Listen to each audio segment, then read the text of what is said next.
Buenas tardes, hermanos. ¿Tienen sueño? No, yo sí. Bueno, así que vamos a tratar de que la palabra de Dios realmente vaya a profundo. Hoy me concentraba en este versículo, ¿no? Y cuando lo veía el hermano Calixto, era como mi papá diciéndome cosas. Dice, hoy dijo las enseñanzas de un padre y estad atento para que conozcáis cordura, ¿no? Y pensaba en cada principio que él nos iba dando, cuán importantes son, ¿no? Así que gracias, hermano, muchas gracias por la bendición que ha sido tus palabras para todos nosotros. Esto es un taller, así que vamos a poder hacer preguntas, ¿les parece? ¿Tienen ganas de preguntar o no? A mí me dijeron que los de B3 son muy preguntones. Hola. Bueno, vamos a tener este taller que precisamente me habían pedido el llamado de Dios. Y yo soy un creído total de que uno no puede responder a Dios hasta que deje de responder a otras cosas, ¿sí? Dios nos llama, siempre llama. Dice que hemos sido llamados a ser santos. Esta mañana veíamos que hemos sido llamados a perdonar, que somos llamados, todo el tiempo somos llamados por Dios. Hemos sido llamados para salvación, ¿sí? O sea, el llamado siempre está. La cuestión es por qué a veces no respondemos. Bueno, creo que porque estamos escuchando otros llamados. Y por eso vamos a tratar en este taller de despojarnos de esos llamados que no son de Dios para realmente hacerle caso a Dios. Es lo mismo que usted esté al medio y esté con una venda, pongámosle, ¿sí? Y de aquel lado alguien le está dando órdenes y de este lado alguien le está dando órdenes y son contrarias. Y usted tiene que escuchar alguno. Las dos órdenes supuestamente le van a dar un beneficio, ¿se entiende o no? Los que dicen de allá dicen, si haces esto te va a ir bien. Y el que está del otro lado dice, no, si haces esto te va a ir bien. Y entonces uno está ciego, a veces no sabe a qué voz escuchar para ser dirigido. Bueno, el llamado tiene que ver con eso. Está Dios y están otras voces que nos están llamando continuamente y uno a veces está medio ciego porque es medio chicato espiritual y entonces le cuesta realmente responder al llamado de Dios y termina escuchando otras voces. Vamos a hacerle clic. No, acá están, perdón, sí, me olvido. Bueno, vamos a hablar sobre el llamado a servir a Dios. Tres cosas. Vamos a buscar ahí el libro de Mateo. ¿Sí? Mateo, capítulo 20.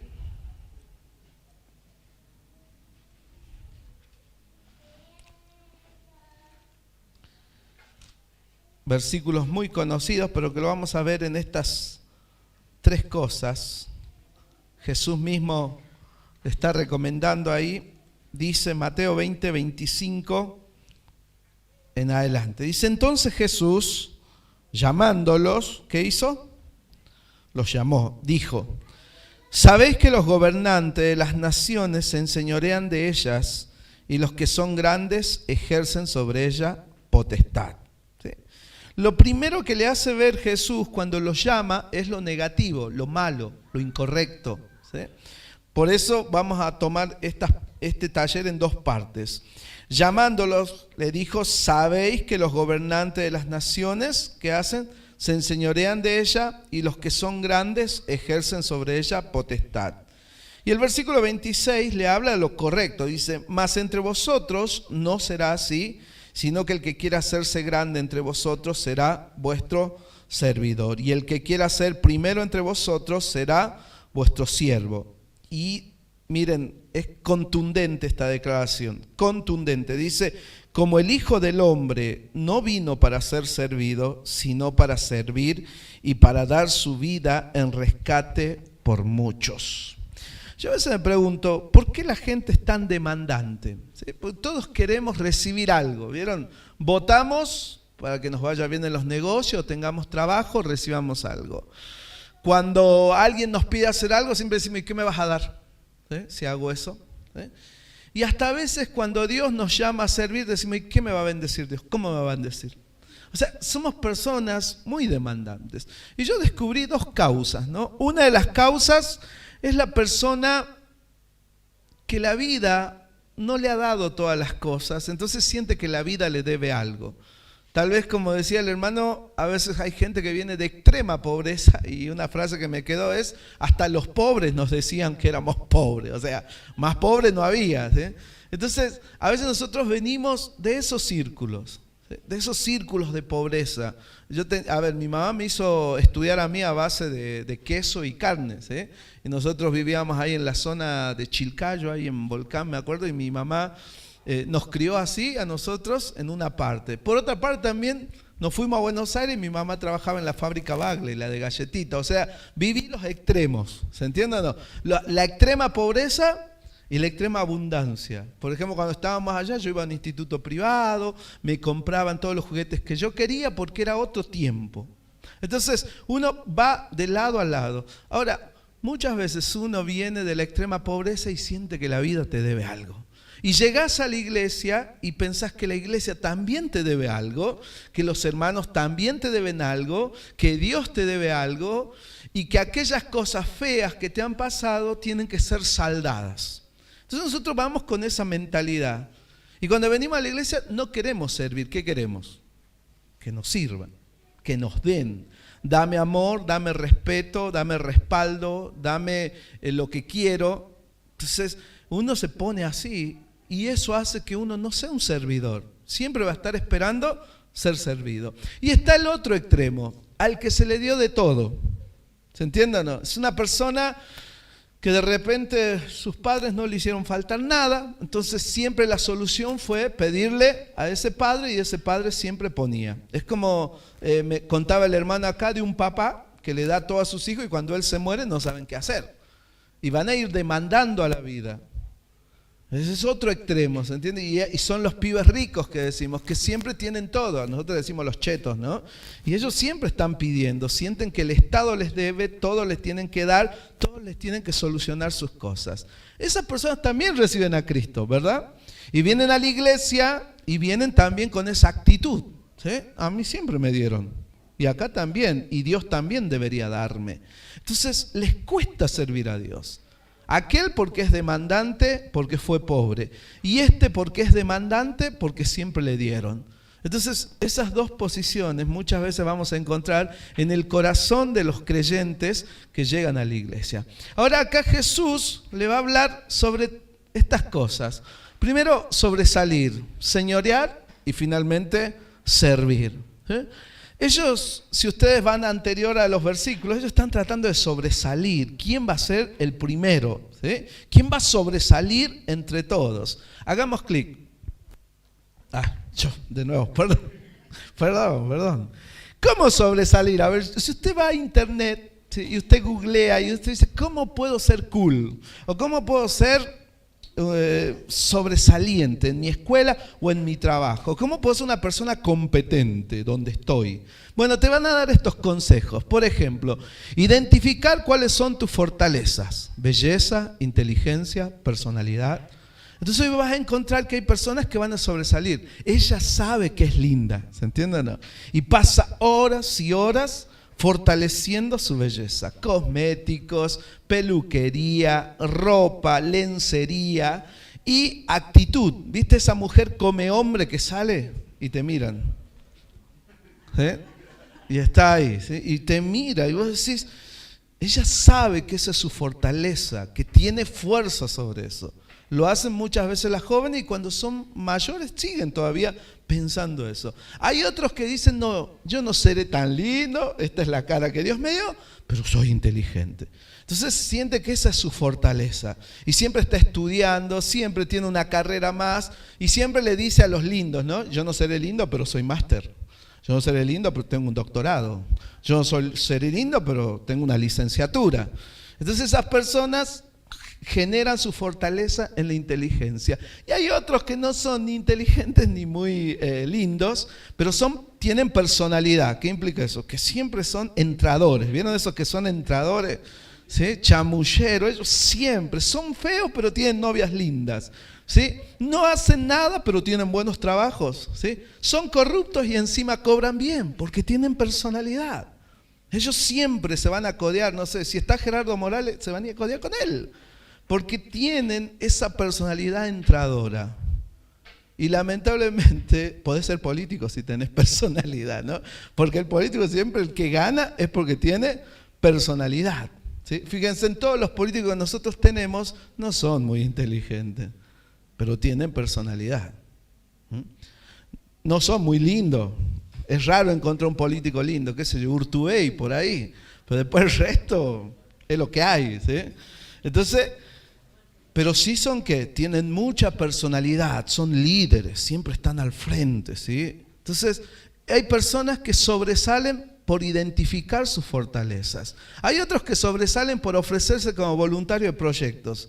¿Vieron? Yo hace poco conocí una chica que está en la Facultad de Humanidades y ella es la presidenta, ¿sí?, del centro de estudiantes. Y es cristiana. Yo dije, ¿en qué te fuiste a meter? ¿Por qué? Porque está la lucha de los pro aborto y los pro vida. Y los pro vida son menos, los pro aborto está lleno la Facultad de Humanidades, ¿sí? ¿Quién va a la facultad? ¿Sí? ¿Por qué? Porque el humanismo tiene esa tendencia, ¿sí? Tiene mucho esa tendencia. No así, por ejemplo, las ciencias exactas. Los chicos de las ciencias exactas, cuando los otros andaban cortando los puentes, ¿se acuerdan? Para hacer protestas y eso, los chicos de las ingenierías, por ejemplo, estaban estudiando. O sea, muy diferentes los pensamientos. Entonces ella es... Yo dije, ¿por qué vos dijiste? Bueno, porque querían una presidenta del centro de estudiantes. Es como, ¿se acuerdan los que íbamos a la secundaria? ¿Quién va a ser el delegado del curso? Y ahí estaba el pava, ¿no? El pava era yo. Y no sabíamos que era muy inteligente, pero era el que iba a ir a las reuniones, el que se iba a hacer retar, el que nos iba a conseguir cosas en la fiesta nacional de los estudiantes, ¿sí? Nosotros le gustaba la fiesta, así que lo elegíamos a propósito a él. Y él se sentía una gran persona, pero en realidad estaba siendo usado nada más. Y sobresalía simplemente por ser voluntario. Bueno, esas personas después van por la vida ofreciéndose en proyectos. Otra, prepararse para ese trabajo te hace sobresalir. Ser creativo te hace sobresalir. Hablar siempre, hacer tu tarea, por ejemplo, en la escuela te hace sobresalir. Mostrar tu talento te hace sobresalir. ¿Vieron los músicos? ¿Por qué todos quieren ser músicos cuando llegan a la iglesia? La mayoría de los jóvenes que llegan a la iglesia dicen, quiero ser músico. ¿Por qué? Pues saben que tal vez no saben tocar ni las palmas, pero ellos quieren ser músicos, ¿sí? ¿Por qué? Porque los músicos siempre sobresalen. ¿O no, hermano? Acá me mira. Bueno, después también charlar con el profe, ¿sí? Dar una buena impresión, ser un buen oyente, ser amable con todos. Acá, por ejemplo, en la iglesia hay códigos para sobresalir. Si sos un hermano con cara de angelito y siempre estás diciendo que Dios te bendiga, ¿sí? Y tenés cara de santo, podés sobresalir, aunque veas pornografía, por ejemplo. O aunque de repente estés haciendo cosas malas en tu trabajo y seas corrupto en tu trabajo. Pero en la iglesia se sobresale porque hay códigos que uno aprende y simplemente los pone en juego y los hermanos a veces se la creen. A menos que sea ¿qué? Una iglesia suficientemente espiritual como para discernir y decir, esto huele mal. Parece lindo, pero no todo lo que brilla es oro. Tener posturas en asuntos importantes, enorgullecernos de nuestra apariencia, pararte derecho. ¿Vieron? No sé si han visto ustedes a los jóvenes cómo caminan. Voy a decir, ¿qué pasa? ¿A quién van a matar? No, son así, o sea, es una forma de sobresalir, ¿sí? Los looks que escogen y todo eso tiene que ver con el sobresalir. Hacer contacto visual, sonreír casi siempre. Si vos vas a internet te dicen, esto es lo que te hace sobresalir. Practícalo y vas a ser una persona reconocida. Muy bien, pero después vamos creciendo y fíjense que tenemos un llamado tremendo al cual a veces estamos respondiendo. Sobresalimos con las riquezas hoy. Sí o sí, por la plata, baila el mono. Y todo hoy depende de un dólar que sube o que baja. ¿Sí? ¿Por qué sube y baja el dólar? A ver. ¿Y por qué dependemos de ese papel? ¿Por qué no podemos depender de los 100 pesos que tengo acá en mi bolsa? De los roca, ¿no? ¿Por qué no podemos, por qué dependemos de lo otro? Bueno, porque fíjense en cómo son las políticas internacionales. Solamente se puede comprar petróleo, combustibles y cuestiones energéticas con dólares. Por eso existe el petrodólar. Entonces, sube el petróleo, sube el dólar y nosotros vamos detrás, corriendo detrás del dólar. Entonces, esa es la razón. Porque todo lo que es petróleo se vende, por eso se llama el petrodólar también. Hoy el oro ya no está en lingotes. ¿El oro está en qué? En petróleo. Ahí está el oro. Ya antes estaba el oro en lingotes. Ahora todo depende del oro. Ahora, fíjense en que hoy por hoy, para sobresalir finalmente, tenés que ser rico, ¿o no? O tener. Querés tener. O sea, en el fondo todos luchan por tener, ¿no? Aquí hay hermanos que no vinieron porque están peleando, ¿por qué? Por tener. Vamos a ser sinceros. Hoy se acercó alguien y me dijo, mira, no voy a poder estar porque tengo que hacer algo. O sea, todos peleamos por tener. A ver, ¿cuánto se promovió la conferencia? ¿Hace cuántos saben que ustedes ya tienen conferencia? Hace un mes. ¿Podrían haberse ubicado? A menos que trabajes en una calidad de dependencia muy estricta. Pero fuera de eso, todos nos ubicamos. O sea que a veces realmente queremos hacer. Ahora, miren, hablando de esto, ¿quiénes son los promotores del llamado a la riqueza? Primero el sistema. Vivimos en un sistema capitalista, materialista, rapaz, voraz, inhumano, egoísta y diabólico. Santiago 3:15 dice que hay una sabiduría que es terrenal, animal y diabólica. Y ellos lo ponen en juego. Hay un sistema que es sabio, que es inteligente, pero no en la sabiduría de Dios. ¿Estamos claros? Entonces, aceptémoslo. Son vivos. O sea, a veces nosotros como creyentes decimos, no, pero no son de Dios y no tienen a Cristo. Sí, pero son vivos.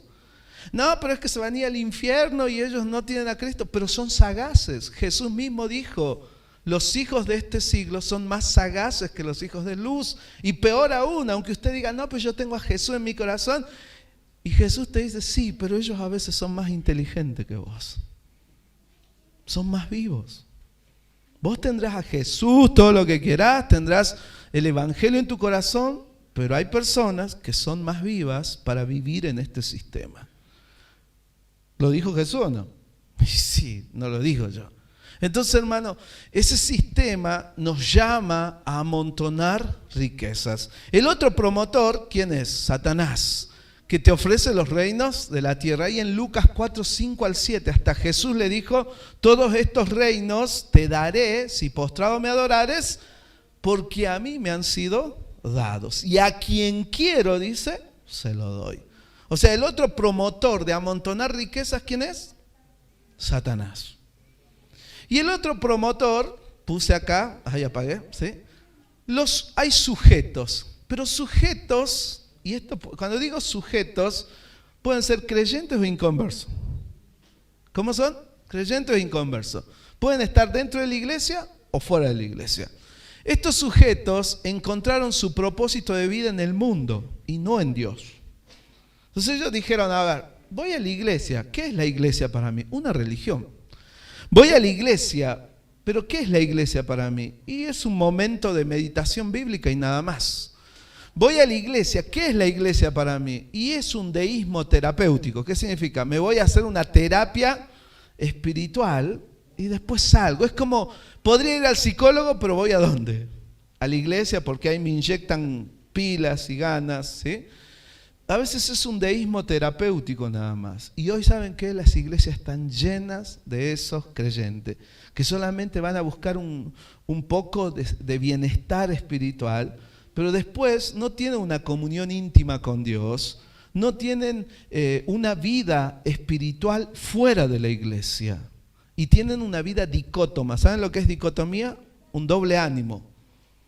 Un ánimo para la iglesia y un ánimo ¿para dónde? Para el mundo, para el sistema. Cuando vienen a la iglesia son animados. Y cuando van al mundo son animados también. Es decir, tienen pilas. Lamentablemente no entienden que la vida es una sola, que no hay dos vidas. Hay una sola vida en Cristo para vivirla afuera y aquí adentro. No hay que dividir la vida. Entonces son sujetos que han encontrado su propósito de vida en el mundo. Es decir, su propósito de vida está basado en el sistema y en lo que Satanás también promueve. Son envidiosos, codiciosos, avaros, mundanos, traumados por la pobreza o por la riqueza. Lamentablemente tienen un problema serio. ¿Estamos de acuerdo hasta ahí? Ahora, estamos hablando del llamado a las riquezas. Fíjense en lo que dice Cristo en cuanto a eso. Llamado a las riquezas. Vamos a buscar ahí Mateo, capítulo 20. Mateo 20. Y ahora viene el tiempo de preguntas. Mateo, capítulo 20, versículos 25 al 28. Ya lo leímos. Lucas 14, 3. No, perdón. Marcos 10, 23 al 27. Marcos 10, 23 al 27. ¿Sí? Marcos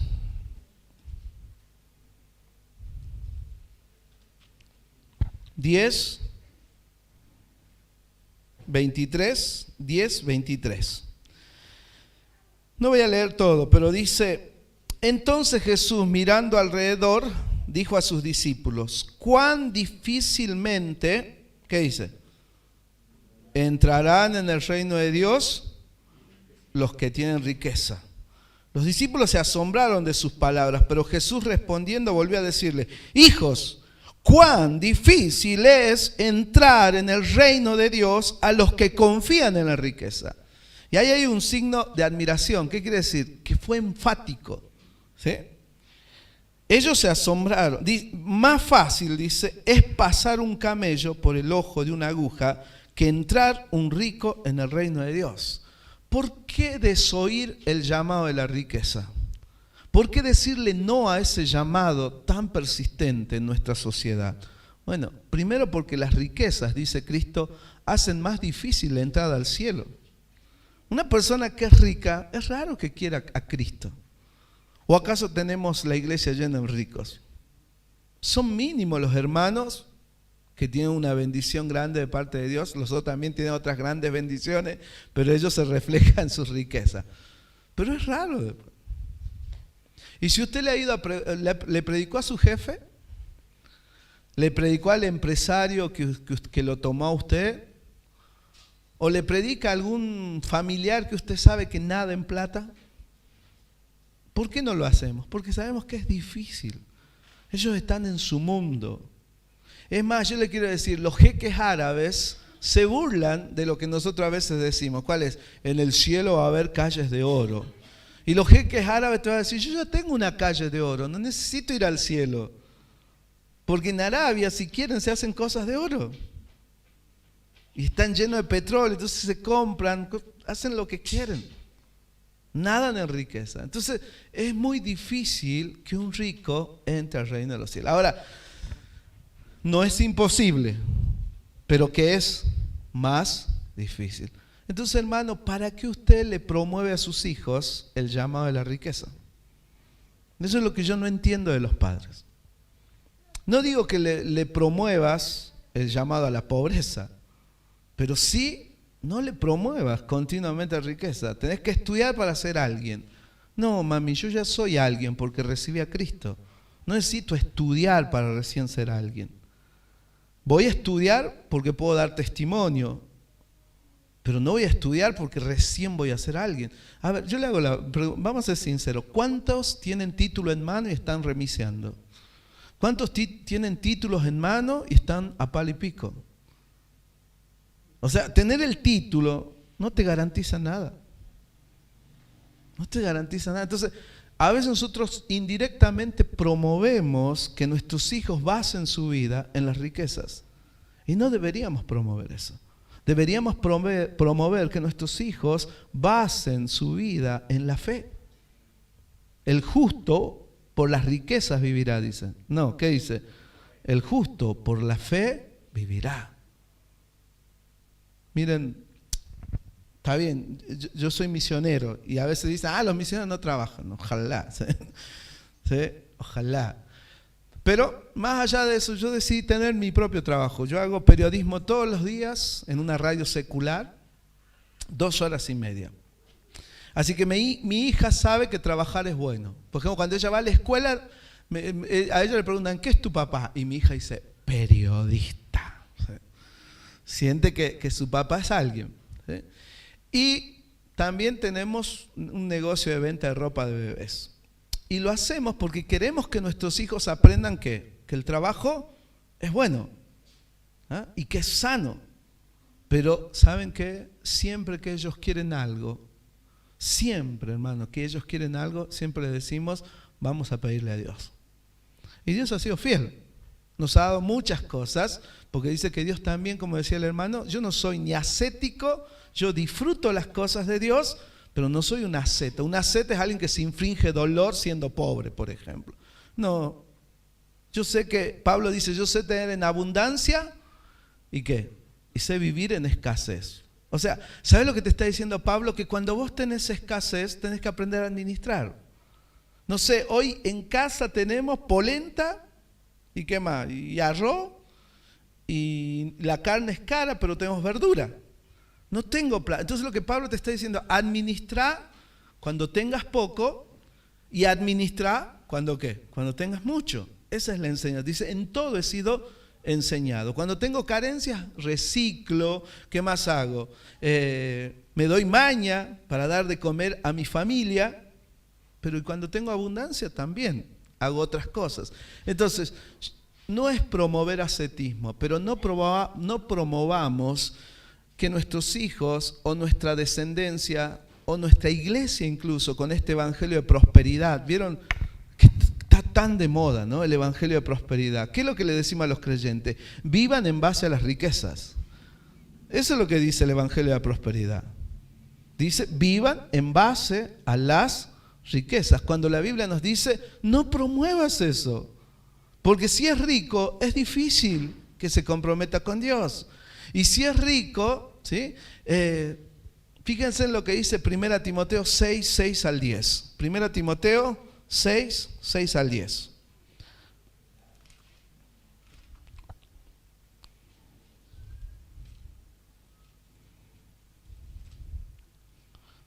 Muy bien, dice, pero gran ganancia es la piedad. ¿Qué es? La piedad. No dice acá gran ganancia es la plata que tenés. ¿Qué dice? Gran ganancia es la piedad. La piedad es la inclinación por el santo y por las cosas santas. ¿Sí? Gran ganancia es la piedad acompañada de contentamiento, porque nada hemos traído a este mundo y sin duda nada podremos sacar. Así que teniendo sustento y abrigo, estemos contentos con esto. Porque los que quieren enriquecerse caen en tentación y lazo y en muchas codicias necias y dañosas que hunden a los hombres en destrucción y perdición. Ahora, usted como consejero, ¿se animaría a dar este consejo? Mira, yo te aconsejo que te enriquezcas, porque gracias a esa riqueza vas a caer en tentación y lazo y en muchas codicias necias y dañosas que hunden a los hombres en destrucción y perdición. Nadie aconsejaría así. ¿O sí? No, sería una locura. Ahora, sin embargo, muchos padres están aconsejando así a sus hijos. O sea, queremos que vayan a la iglesia, pero por otro lado, los estamos promoviendo ¿a qué? A que amontonen, a que hagan riqueza, a que sean alguien, que sobresalgan en el sistema. Ahora, ¿promovemos lo mismo para Dios? Pongámonos de acuerdo. ¿Qué queremos realmente para nuestros hijos? Estudiar, sí, pero no para que seas alguien, sino para que cumplas el mandato de Dios de trabajar, porque es un mandato trabajar y Dios trabaja. Jesús dijo, mi Padre aún trabaja y yo ¿qué? Trabajo. O sea, Dios está trabajando actualmente. Dios trabajó 6 días para la creación y descansó al 7º. Pero no promueva que sus hijos basen su estima, que basen su vida, su futuro en las riquezas. Porque ¿sabe qué? Usted lo que le está diciendo a sus hijos es esto. ¿Sabes, hijo? Te aconsejo que te enriquezcas para que caigas en tentación y lazo y en muchas codicias necias y dañosas que hunden a los hombres en destrucción y perdición. Eso es lo que le está aconsejando. Entonces, las riquezas te llevan a deseos suicidas. ¿Saben la cantidad de ricos que se suicidan? La cantidad de personas famosas con prestigio, que se suicidan. Otra, las riquezas alientan la codicia, la corrupción y la pérdida de golpe. Vamos a ir a Mateo 6, 19 al 20. Mateo 6,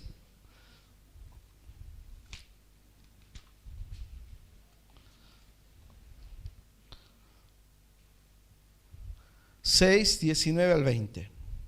No os hagáis tesoros en la tierra, donde la polilla y el orín corrompen, y donde los ladrones minan y hurtan. ¿Sí?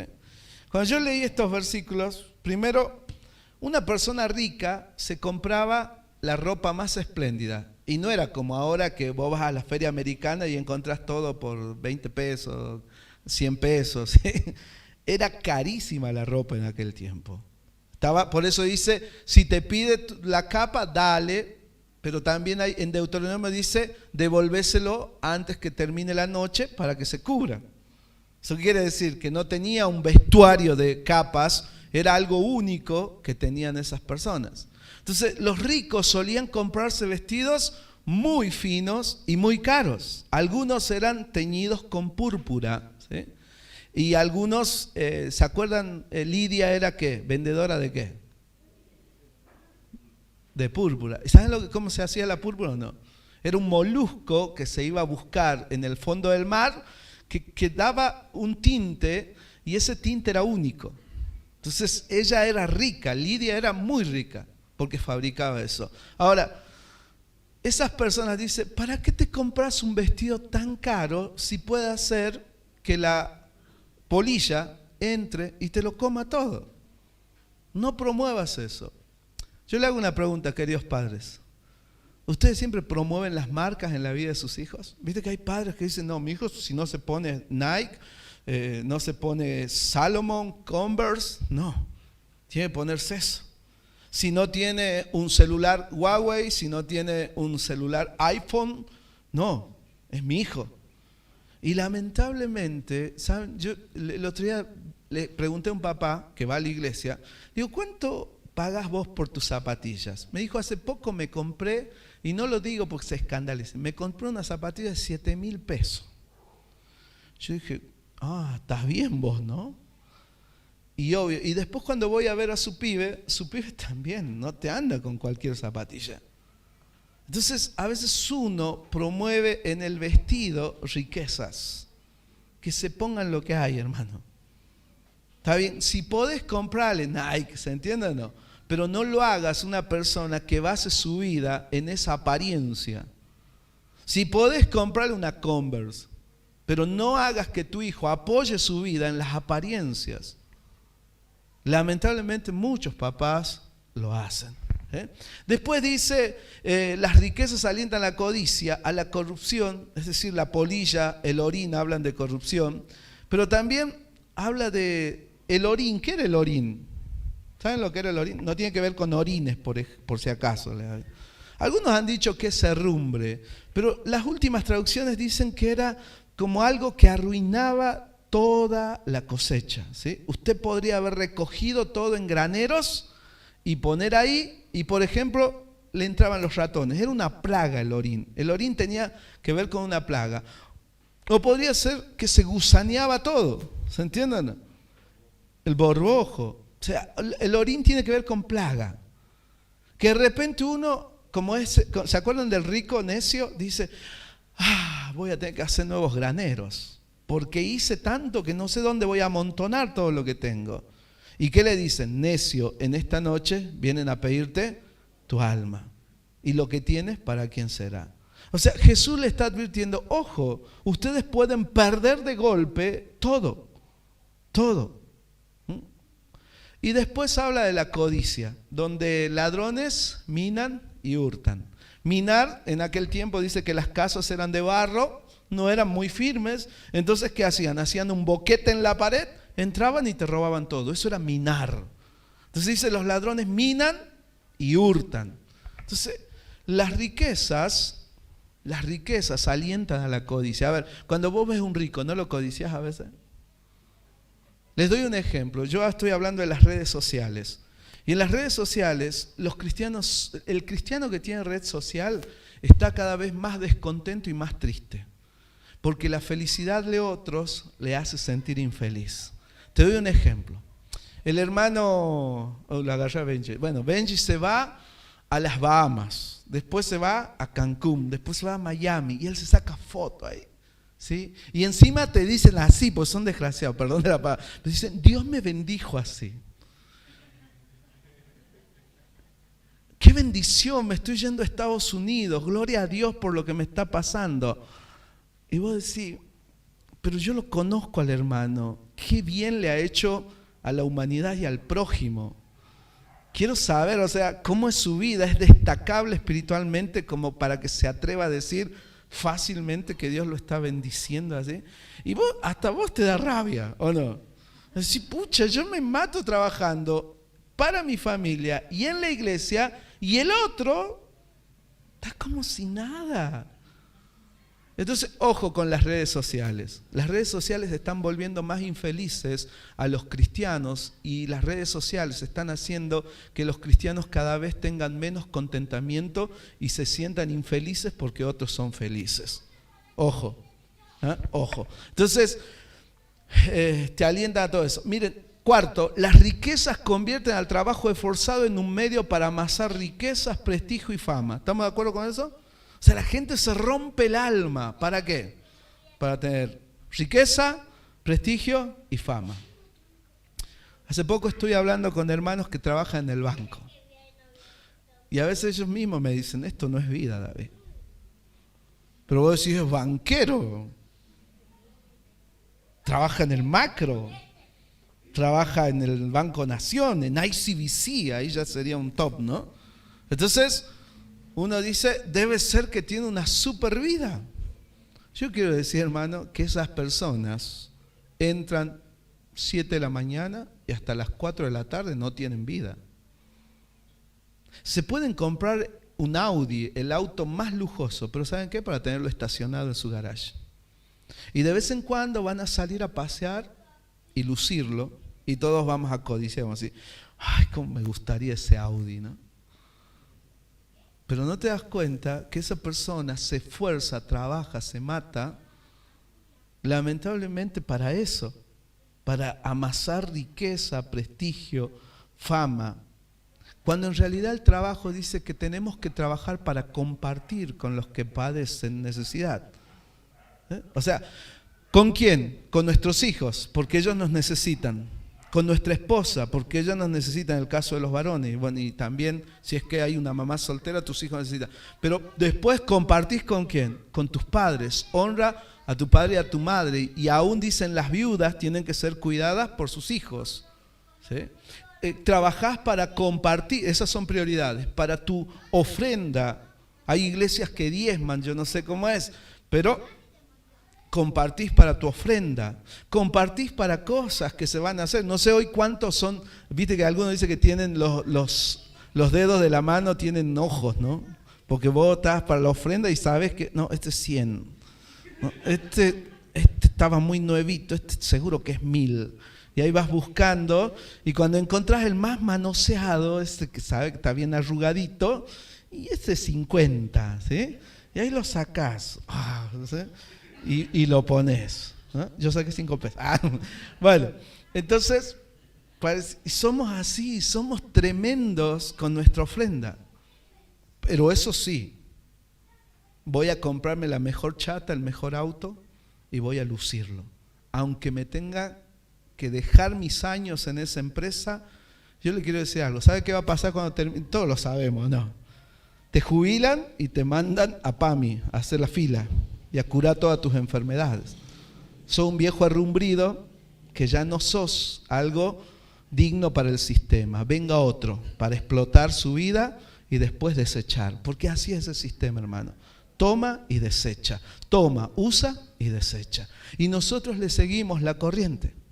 Trabaje, hermano, pero no viva para el sistema, viva para el Señor. Trabajen. Yo sé que algunos tienen que esforzarse mucho, pero no para amontonar riquezas, prestigio y fama. Trabaje para compartir con su familia, trabaje para compartir con su familia en la fe, trabaje para compartir con un necesitado. Hace poco con mi esposa nosotros adoptamos un nene de 9 años y no nos alcanza, no es que nosotros tiramos manteca al techo, pero es una vida. Y lo hemos tenido, y así como él, han pasado un montón de pibes por nuestra casa que han estado 1 año, 2 años viviendo, porque los padres los habían echado. Nosotros trabajamos con contención infanto-juvenil ahí, y hay que practicar lo que predicamos. ¿Podemos compartir? Sí, siempre hay un necesitado. Uy, se me fue. Voy terminando. Las riquezas promueven menos fe en las promesas de Dios y generan falsas esperanzas en algo que jamás podrá llenarnos. Miren, Hebreos 13, 5 al 6. ¿Saben lo que dice? Vamos a leerlo. Hebreos 13, 5 al 6. Usted dirá, hermano, ya está, ya entendí que no tengo que amontonar riqueza. Bueno, yo lo que quiero es que después de estos 6 puntos usted le quede grabado. No le voy a responder al llamado de la riqueza, le voy a responder al llamado de Dios, porque es lo que más está llamando a los creyentes a abandonar sus compromisos con Dios, sus compromisos con la iglesia, sus compromisos de padre con hijos. Es lo que más los está llamando. Capítulo 13, versículo 5, dice: sean vuestras costumbres sin ¿qué? Sin avaricia. Cuando usted dice, no me alcanza, no tengo, usted está teniendo un sentido ¿qué? A menos que sea verdad. Pero es raro que sea verdad. Vivimos en un mundo de mucha abundancia. Pero nosotros siempre estamos diciendo, no me alcanza, me falta. ¿Qué te falta? A ver. Y me falta, ¿ya tenés casa o no? Algunos dicen sí, no, pero me falta amoblarla, siempre nos falta. ¿Sí? Y a veces no te das cuenta que una cosa es cuando es real, te puede faltar realmente. Pero otra cosa es cuando lo decís por avaricia. Por avaricia. Tengo un auto, ay, pero no, me gustaría cambiarlo. ¿Sí? Y así se endeudan, ¿o no? Eso es avaricia. ¿Sabes por qué te endeudas? Por avaricia. ¿Por qué te metes preso de las deudas? Por avaricia. Es decir, no te contentás y siempre necesitas algo más. Ahora yo te quiero decir algo. ¿Sabes lo que dijo Salomón? Nunca se sacia el ojo de ver ni el oído de oír. ¿Sabes lo que te está diciendo? Es que nuestros deseos son insaciables. Hoy querés eso, mañana vas a querer el otro, y capaz que lo obtengas, pero una vez que lo obtenés, ya estás deseando algo nuevo. Y otra vez lo obtenés y ya estás deseando algo nuevo. Nunca el deseo se satisface, hermano. Nunca. Es como que siempre el deseo, que es propio de la naturaleza caída, pecaminosa, siempre está insatisfecho. ¿Saben cuándo solamente se satisface? Cuando encuentra a Cristo. Cuando pone en Dios sus esperanzas, y es ahí cuando encuentra su verdadera satisfacción. Si yo preguntarle a la mujer samaritana que se había casado ¿cuántas veces? 5. ¿Qué buscaba? ¿Por qué se casó tantas veces? Porque siempre tenía sed. Porque siempre tenía el deseo del amor y nunca le llegaba. Se ve que todos le fallaron. Y con el último ni siquiera se había animado a casarse. Estaba insatisfecha, ¿se entiende o no? Por eso Cristo le promete una satisfacción real. Entonces, las riquezas, acá dice, sean vuestras costumbres sin avaricia, contento con lo que tenéis ahora. ¿Por qué? Dice acá. ¿Por qué? A ver, ¿por qué yo tengo que estar contento? ¿Sí? Dice, porque Él dijo, no te desampararé ni te dejaré. De manera que podemos decir confiadamente, el Señor es mi ayudador, no temeré lo que me pueda hacer el hombre. Miren, cuando uno tiene riquezas, las riquezas no te ayudan a la fe. Te ayudan a confiar en las riquezas, no en Dios. ¿Sí? Y generan falsas esperanzas en algo que jamás podrá llenarnos. Ahora, yo creo que ahí es donde muchas veces nos pasa que nos olvidamos de Dios y nuestro trabajo se vuelve un ídolo. ¿Estamos de acuerdo con eso o no? Nuestra profesión se vuelve un ídolo. O sea, cambiaste a Dios por un trabajo.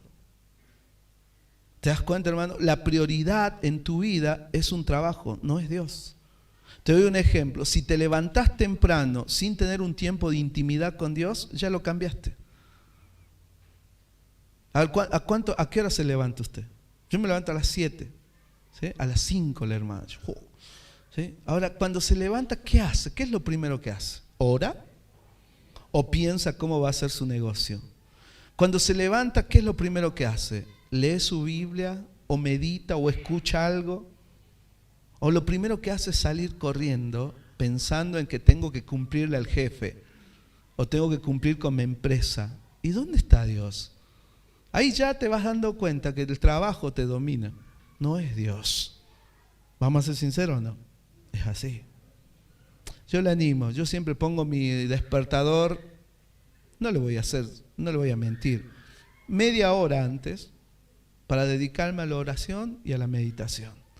Después tengo que cuidar hijos, tengo que cuidar un ministerio, tengo que hacer mi trabajo, generar contenido. Yo soy conferencista, profesor de casi la mayoría de las sedes de acá, soy figurita repetida del Müller, estoy en Las Delicias, en Perico, en Calle Salta, en La Quiaca, ¿sí? Y Dios me permite hacer eso. Pero ¿saben qué? Más allá de que yo tenga un ministerio abundante, yo no puedo hacer idolatría ni siquiera de mi ministerio, ¿se entiende o no? Yo tengo que tener mi tiempo con Dios. Una cosa es lo que yo preparo para el ministerio, pero otra cosa es mi tiempo con Dios. Personal, íntimo.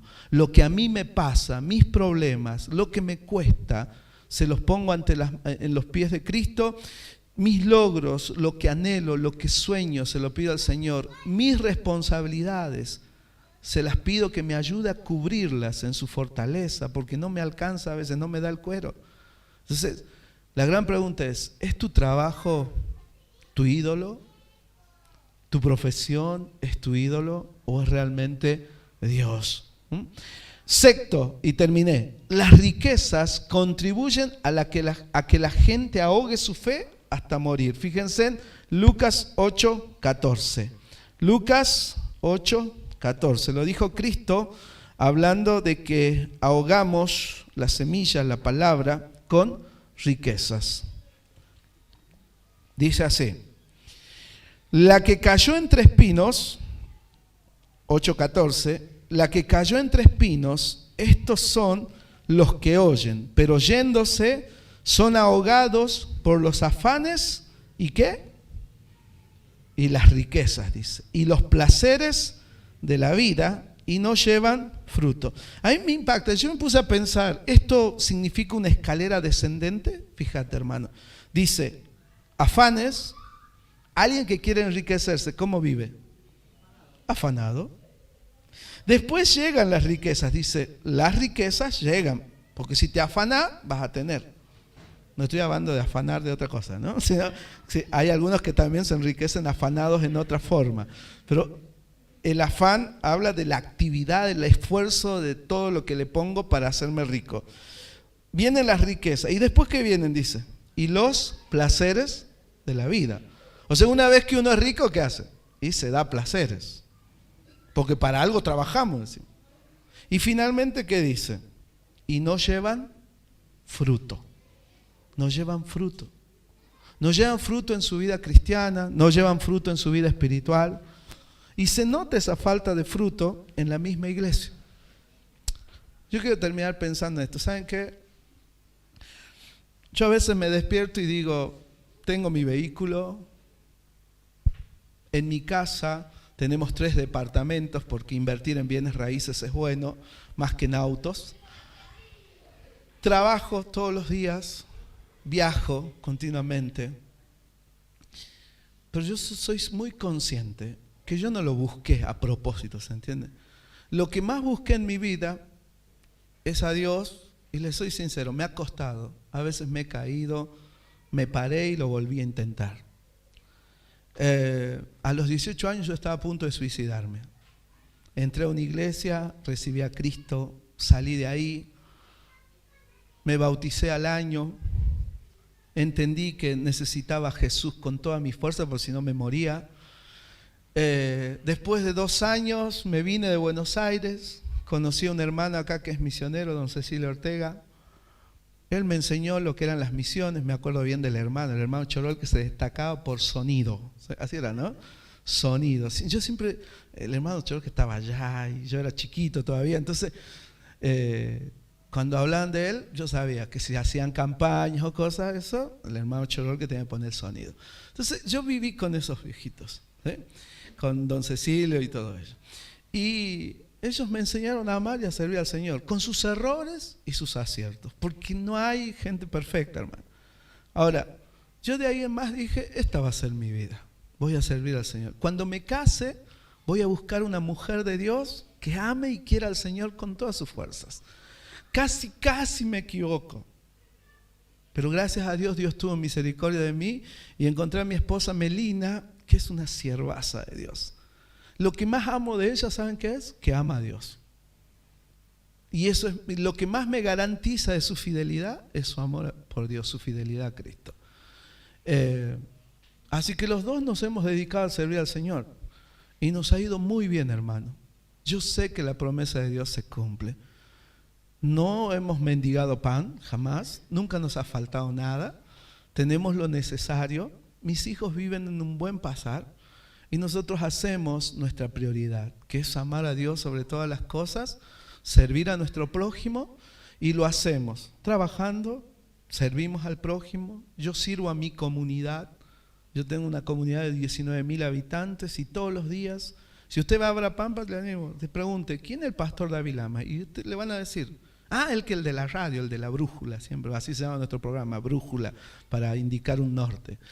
Y hacemos eso y nos ha ido bien, hermano. Nos ha ido muy bien, no nos ha faltado. Y yo te aseguro que así como yo hay un montón de hombres de Dios que te van a dar ese testimonio. O sea que a la larga no solamente veo las bendiciones acá, sino que cuando vaya a la presencia de Dios, también estoy esperando esa recompensa. No lo hice por eso, pero Dios es así, dice, Dios no es deudor de nadie. Yo jamás trabajé ad honorem en la iglesia. Eso pasa en el mundo. En el mundo sí podés trabajar ad honorem. ¿Qué significa? Sin pago, por voluntario. Pero yo te quiero decir algo, el día que vos hiciste algo en la iglesia, ya Dios lo tarjó a tu favor. Porque Dios no es deudor de nadie, no te debe nada. Y te aseguro que tarde o temprano esa retribución va a llegar. Si no es en esta vida, va a llegar en la venidera. Pero Dios no es deudor de nadie. Y yo lo he visto. A mí me pasa que a veces yo voy a dar conferencia en un lugar y a veces los hermanos ni siquiera para el viático me dan. Ahora, si usted me dice, ¿me ha faltado por eso? No, Dios ha hecho. Por otro lado, he conseguido lo que necesitaba para sostenerme, sustentarme junto a mi familia. Entonces, hermano, si usted quiere un verdadero llamado de parte de Dios, vamos a empezar a cerrar los oídos al llamado de la riqueza. Porque si no lo hacemos, es imposible que escuches a Dios.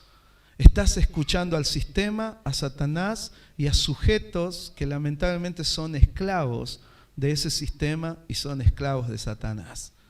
Empecemos a cerrar nuestros oídos a esas realidades. 4 cosas, mira, con el trabajo. Esto te lo recomiendo para el trabajo. ¿Por qué terminamos trabajando para el sistema en vez de trabajar para Dios? Primero, por las presiones. Segundo, por la permisión, porque nosotros empezamos a permitir que esas presiones ingresen. Pero no le podemos echar la culpa a la presión del sistema, a la presión de Satanás, porque siempre estuvieron y siempre van a estar. Ni podemos echarle la culpa a presión de sujetos, porque siempre estuvieron y van a estar. Si le va a echar la culpa, échale la culpa a su corazón. Jesús dijo, del corazón salen ¿qué? Las malas cosas. O sea, cuando Adán Dios lo puso en el huerto, le puso el árbol de la ciencia del bien y del mal. El problema no estaba en el árbol. El problema, ¿dónde estaba? En el corazón de Adán y de Eva. Las tentaciones por la riqueza siempre van a estar, hermano. Pero el problema real está en nuestro corazón. De ahí sale la avaricia, la codicia, la envidia, las realizaciones egoístas, tantas. Y ¿saben qué es lo que ha hecho la revolución industrial? Ha hecho esto. Ha extraído al padre de la casa y después extrajo a la madre de la casa. Ustedes saben que mi viejo era zapatero. Y mi mamá me decía, anda a trabajar con tu papá. Y yo me aprendí a lustrar. A mí me encanta lustrar. Quiere que le lustre zapatos, después le lustro. ¿Sí? Pero mi viejo me decía, ahí está todo eso, arregle, lustrar. Y yo lustraba y trabajaba al lado de mi papá. Pero ¿saben qué? Pasaba tiempo con mi papá. Mi papá se reía de mí. ¿Cómo te fue en la escuela? Bien. Y ahí yo lustraba. Y mi papá con las tachuelas. Trabajaba. Y había una comunicación. Un día mi papá dijo, tengo que trabajar en una empresa. Y se cerró la zapatería. Y mi papá se fue a ganar plata en esa empresa. ¿Y saben qué? Yo me acuerdo que a veces entraba a la zapatería y veía esos estantes con zapatos que no habían retirado y hasta a veces me daba ganas de volver a lustrarlos. Pero ¿saben qué más me dolía? La ausencia de mi papá. Me dolía mucho porque quería que tuviéramos esas charlas, que mientras laburábamos hiciéramos eso. La revolución industrial, ¿saben lo que hizo? Sacó a la familia, sacó al padre de la casa y hoy los hijos crecen solos, como pueden. Escuela, inglés, piano, ¿sí? Deportes, para mantenerlos entretenidos. Y a la noche llega el papá y le dice, hola, ¿cómo estás? Bien, vos también, listo. Por ahí cenan juntos y a dormir. Después ese sistema extrajo a la mujer. ¿Querés tener esa cafetera electrónica último modelo? ¿Querés tener el último lavarropa? ¿Querés tener los últimos cosméticos de moda? ¿Querés tener la prenda más cara? Salí a trabajar, vení. Y entonces la mujer también tuvo que salir de su hogar. Ahora, es verdad que hay hermanas que tienen que trabajar sí o sí porque se han quedado solas por X causa de la vida, no voy a juzgar eso. Pero hay otras que salen por la presión del sistema, ¿se entiende? Y los hijos están, ya se fue papá de casa. ¿Y ahora se fue quién? Mamá. Y por eso esos padres, cuando los maestros hacen paro, se enojan. ¿Por qué? Porque no hay niñera para cuidar a los niños. Pero es triste, pero vivimos de esa manera. Entonces, tenga cuidado con eso. Si usted me dice, ¿qué hago? ¿Cómo me mantengo fiel, David, en el mundo? Trabajando, haciendo lo que tengo que hacer. 4 cosas que a mí me han servido. Primero, mantener tu intimidad con Dios. Primero, mantener tu intimidad con Dios. Todos los días mantener tu intimidad con Dios. Poner el despertador más tempranito, levantate y tener tu tiempo personal, íntimo con el Señor. Si no lo podés hacer a la mañanita bien temprano, por lo menos antes de acostarte. Después que haces acostar a tus hijos y tu esposa o tu esposo tal vez incluso se durmieron, puedes quedarte un poco más y tener tu intimidad con Dios. Pero no la descuides. Segundo, mantener tu integridad. Porque si hay algo que va a buscar Satanás a través del sistema es que no seas íntegro, que seas corrupto, que seas una persona que se vende por plata. Satanás dice, todo hombre tiene su precio. ¿Cuál es el tuyo? Yo pago, te dice. Y ahí te corrompe. Es impresionante el debilitamiento de las iglesias por hermanos corruptos que vienen a la iglesia, pero son corruptos. Corruptos en un montón de maneras. No son íntegros. No son íntegros. A ver, yo soy negociante. Yo sé cuando consigo precios baratos. Supónganse que a veces me compré una docena. Yo vendo ropa para bebés, una docena de gorras y las gorras me salieron una ganga, me salieron 50 pesos cada una. ¿Para qué las voy a ir a vender a 200 pesos? Eso no es ser íntegro. Si la gente tampoco tiene, ¿qué voy a tratar de ser? Y equilibrar el precio. ¿Se entienden? Pero a veces somos corruptos en todas esas cosas. Usted mantenga su integridad. Cuando su patrón o alguien le diga dibujar números, no lo dibuje, sea íntegro. ¿O acaso Daniel no triunfó por su integridad? Daniel triunfó por su integridad. Algo que me gustaba el hermano hoy me compartía. ¿Viste cuando a vos te intervienen los teléfonos y no encuentran nada? Yo creo que un montón de gente tiene intervenido el teléfono. Cuando sos íntegro no van a encontrar nada. Yo te quiero decir algo. Si te metiste en la nube y entraste en páginas pornográficas, ya hay personas que lo saben. Y si sos algún día famoso, lo van a usar en tu contra. Porque así está todo esto. Si a un WhatsApp está siendo grabado, todas tus charlas por WhatsApp están siendo grabadas, están en la nube. Si algún día te quieren buscar en algo turbio, van a buscar esas grabaciones. ¿Y saben a quién le pertenece todo eso? A un solo hombre. Si no sos íntegro, dice, todo lo que produzcas en la web va a ser usado en tu contra. La foto que subiste y borraste, ya no la puedes borrar de la nube. La borraste en tu celular, pero arriba ya quedó registrada.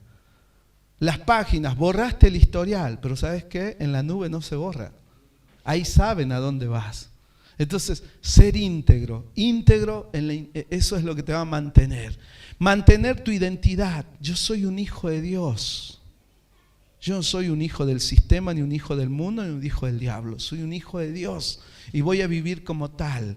Y por último, mantener la intención. ¿La intención de qué? De servir a Dios sobre todas las cosas. De servir a Dios en mi trabajo, en mi colegio, en la facultad, de servir a Dios en todo lugar. Dice esta frase, si nosotros no somos levadura en medio de la sociedad ¿qué? Será levadura en medio de la iglesia. ¿Qué les parece si empezamos a cerrar los oídos a la riqueza? Vamos a empezar a contentarnos, vamos a empezar a trabajar, pero todo lo que hagáis, hacedlo de corazón como para el Señor. No dejar nada fuera de la soberanía de Dios. Entregarle nuestra vida, nuestro trabajo, nuestro negocio en las manos de Dios y empezar a vivir de una manera diferente. Empezar a enseñar a nuestros hijos a no apoyarlos a que basen su vida en la riqueza, sino apoyarlos a que basen su vida en la fe, porque el justo por la fe vivirá. Y que cuando te mueras puedas morir tranquilo, decir, yo ya les enseñé que la fe es todo, la fe en Dios es todo. Después lo demás va y viene. No somos ascetas. ¿Tiene abundancia? Disfrútela. Dele gracias a Dios, pero comparta con el que no tiene. Si quiere ir de vacaciones, váyase, como decía el hermano. Pero no sea una persona que no ofrenda, que no ayuda a la obra de Dios para que el evangelio se promueva. Haga lo correcto.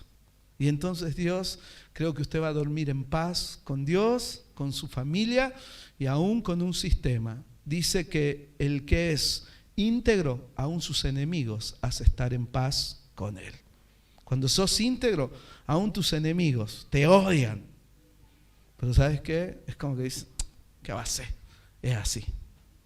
¿Oramos? Amado Dios, gracias Señor por tu palabra. Gracias porque ella nos llena, nos desafía. Ayúdanos a cerrar nuestros oídos a esos desafíos que no vienen de parte tuya. Ayúdanos a corregir. Ayúdanos a cambiar. Muchos estamos casi ya más cerca de nuestra muerte. Y Señor, necesitamos poner nuestras cuentas contigo. Otros, Señor, todavía tenemos muchos planes y proyectos. Pero queremos preguntarnos si esos planes y proyectos son tuyos o son de nuestra carne. Ayúdanos a discernir. Abre nuestros ojos, Padre. Te lo rogamos en el nombre del Señor Jesús. Amén.